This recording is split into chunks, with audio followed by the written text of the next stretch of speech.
ఈ రోజే డౌన్లోడ్ చేయండి. మీ ఫేవరెట్ షోస్ చూడండి. అమ్మా,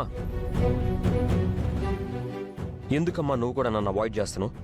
మా తలరాతలతో ఆడుకోవడానికి నువ్వెవడివిరా?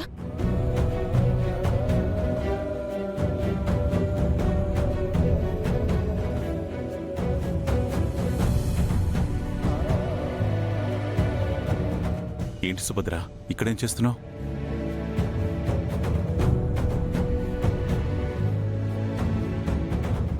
వీణ్ణి చూస్తుంటే బాధేస్తోందండి. రోజు రోజుకి కష్టాల ఊబిలో కూరుకుపోతున్నాడు. కంటికి కనిపించని కన్నీటి ప్రవాహంలో కొట్టుకుపోతున్నాడు. ఏం చేయాలో తెలియడం లేదు.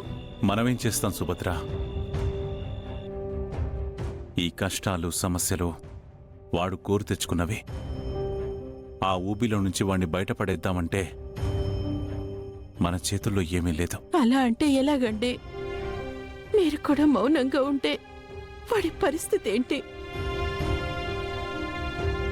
మనమే ఏదో ఒక పరిష్కారం చూపించాలి కదా. ఇది పరిష్కారం లేని సమస్య సుభద్ర. అదితిని ప్రేమించి పెళ్లి చేసుకునొచ్చాడు. ఒకవైపు అదితి జీవితం, ఇంకొక వైపు అహల్య జీవితం, మధ్యలో శ్రావ్య కాపురం. ప్రేమించిన అమ్మాయికి ఏం న్యాయం చేస్తాడో, పెళ్లి చేసుకునొచ్చిన అమ్మాయికి ఎలాంటి భద్రత ఇస్తాడో, తోడబుట్టిన చెల్లెలి కాపురం ఎలా చక్కదిద్దుతాడో అంతా వాడు తీసుకునే నిర్ణయంలోనే ఉంది. వాడు చిన్నవాడండి. చిన్నప్పటి నుంచి పరువు బాధ్యతలు లేకుండా పెరిగినవాడు. అలాంటివాడు ఇప్పుడు ఇంత బరువు మొయ్యగలడా? ఈ సమస్యల నుండి వాడెలా బయటపడతాడండి? ఇన్నాళ్ళు వాడిని వెనకేసుకొచ్చిన నేను కూడా ఇప్పుడు మౌనంగా ఉన్నాను. పాపం, నేను మాట్లాడట్లేదని వాడు ఎంత బాధపడుతున్నాడు నా పిలుపు కోసం. ప్రతిసారి వాడు నా వైపు ఆశగా చూస్తుంటే నాకుంటే పత్తలవుతోందండి.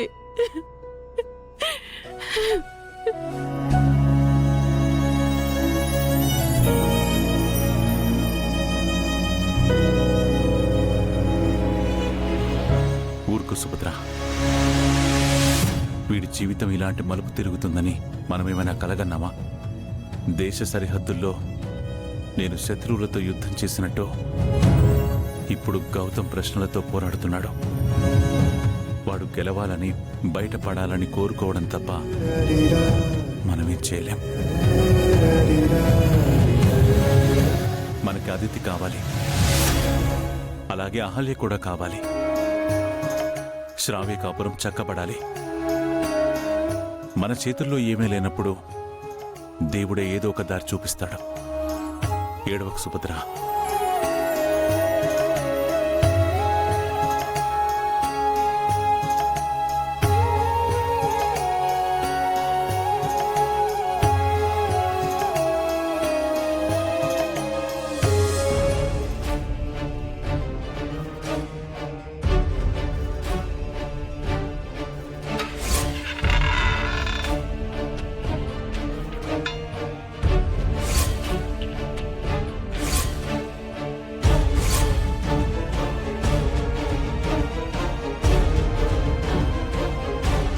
ఏమండి, కాఫీ? టిఫిన్ ఏం చేయమంటారు? ఏదో ఒకటి చేయి Subhadra.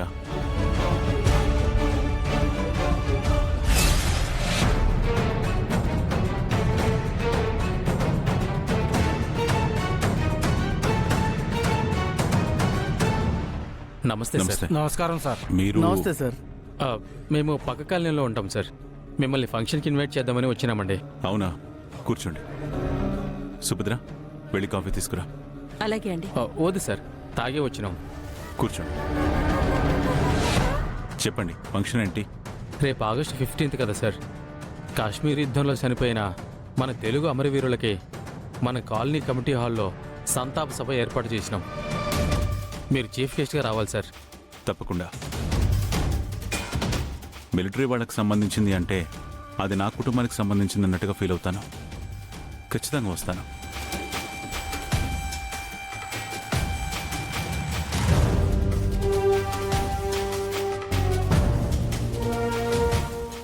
Thank you sir.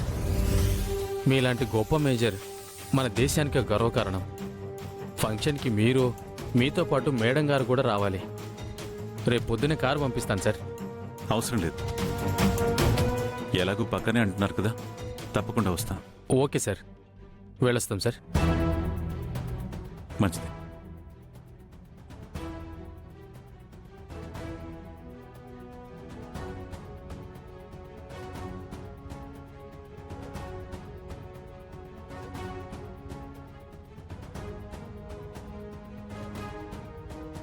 Thank you so much sir. మీలాంటి పెద్ద స్పాన్సర్స్ ఉన్నారు కాబట్టే మేము ఇలాంటి ఫంక్షన్స్ చేయగలుగుతున్నాం.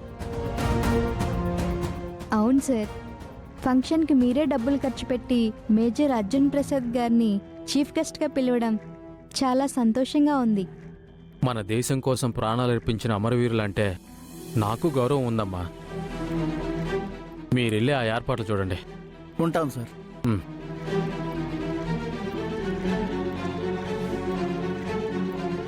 అన్నా, అమరవీరులంటే నీకు నిజంగా గౌరవం ఉందా అన్నా?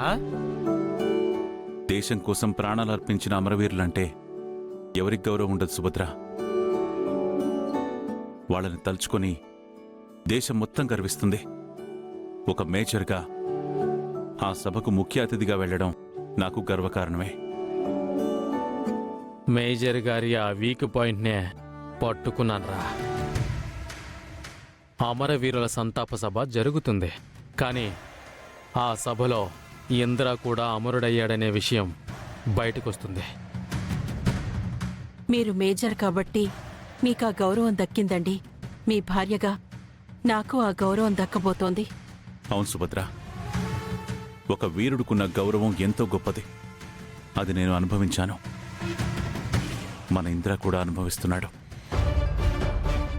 ఎన్నాళ్ళు ఇంద్ర బతికే ఉన్నాడనుకున్న ఆ ఇద్దరి దంపతులకు మనం రేపు పెద్ద షాక్ ఇవ్వబోతున్నాం. దీనివల్ల మనకేంటన్నా ఉపయోగం? ఇంద్ర చనిపోయిన విషయం బయటకొస్తే అహల్య గుట్టు రట్టవుతుంది.